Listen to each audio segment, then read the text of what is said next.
I've been doing this for about 10 years now, and I'm always startled by the quality and the impressive nature of the building. Griff Rhys Jones has been talking about the preservation of our old buildings for a long time, but it's up to all of us, he says, to save the sometimes hidden treasures that surround us.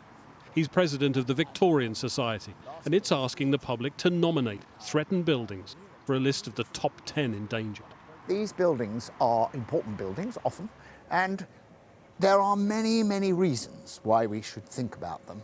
I mean, quite apart from the fact that they're part of the, the story of the areas that they're involved in, the history of the areas, and that story has been under attack. What sort of buildings are we talking about? Well, this is Queen's Drive on the way into Liverpool. Thousands of people drive past this spot every day. And they might have caught a glimpse of a place that was once a proud memorial to this city's Victorian prosperity. Look at Sandfield Tower now. It's been empty since the 80s. The roof's now given way. The internal structure has started to collapse. It's become a crumbling folly, despite decades of campaigning to save it. There are others. On last year's list was this, the former offices of the Derbyshire Education Department, which then became a nightclub and now stands unused. But its plight is being recognised. People don't quite realise that vocalising their belief in them or advertising their belief in them is a really important part of preserving that building.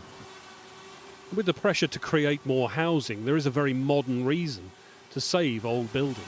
There's been an enormous amount of talk about blockers and growth, and it's only the most stupid who know nothing whatsoever about urban fabric who think that growth is about clearing the ground and starting again. That's about the most wasteful thing. I mean, it's the least green thing to do is to demolish and start again. The truth is that a very large part of our housing stock is old stock, which actually would be better freshened up and brought into use. The building industry is increasingly conscious of reusing old structures when it's practical. It can often be really expensive to repurpose these buildings, but when we do it right, we get great examples.